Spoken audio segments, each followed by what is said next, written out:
বিশ্ব রাজনীতিতে তিনি এক রহস্যময় এবং চরম বিতর্কিত নাম। পশ্চিমা দুনিয়া যাকে চেনে পাগলা কিম হিসেবে, সেই কিম জং উন এবার দেখালেন নতুন এক ধামাকা। আন্তর্জাতিক নিষেধাজ্ঞা আর বিশ্বজুড়ে চলা তীব্র উত্তেজনার মাঝেই আবারও গর্জে উঠল উত্তর কোরিয়ার সামরিক শক্তি। এবার আর কোনো গোপন মহড়া নয়, সরাসরি উন্নত সংস্করণের দূরপাল্লার রকেট এবং আধুনিক ক্ষেপণাস্ত্র ব্যবস্থার সফল পরীক্ষা চালিয়েছে পিয়ংইয়ং। আর এই পুরো যুদ্ধ প্রস্তুতির তদারকি করেছেন কিম জং উন নিজে।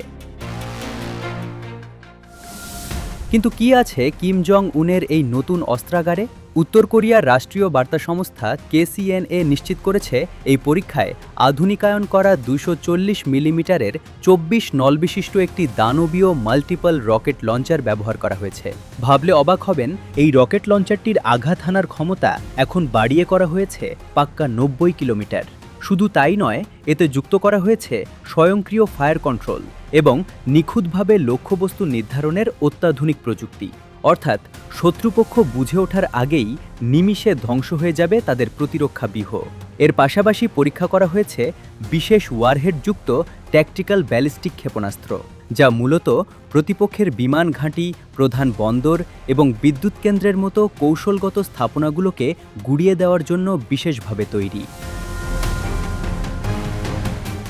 এই সফল পরীক্ষার পর কিম জং উন বিশ্ববাসীকে এক কঠোর বার্তা দিয়েছেন। তিনি পরিষ্কারভাবে বলেছেন, বর্তমান আন্তর্জাতিক পরিস্থিতিতে কেবল শক্তিতে পূর্ণ আধিপত্য থাকলেই একটি রাষ্ট্রের সার্বভৌমত্ব এবং অস্তিত্ব টিকিয়ে রাখা সম্ভব। তাই প্রতিরক্ষা সক্ষমতা জোরদার করা এখন উত্তর কোরিয়ার জাতীয় কৌশলের সর্বোচ্চ অগ্রাধিকার। তবে এখানেই শেষ নয়। কিম পরিষ্কার করে দিয়েছেন, পিয়ংইয়ংয়ের এই নীতি শুধু নিজেদের রক্ষা করার জন্য নয়, বরং সম্ভাব্য যে কোনো প্রতিপক্ষকে শুরুতেই থামিয়ে দিতে প্রাণঘাতী ও ধ্বংসাত্মক আক্রমণাত্মক ক্ষমতা গড়ে তোলাই তাদের মূল লক্ষ্য। কিমের এই নতুন হুঙ্কার এবং দূরপাল্লার হামলার আধুনিক অস্ত্রশস্ত্র কি সত্যি বিশ্বের জন্য নতুন কোনো যুদ্ধের ইঙ্গিত দিচ্ছে?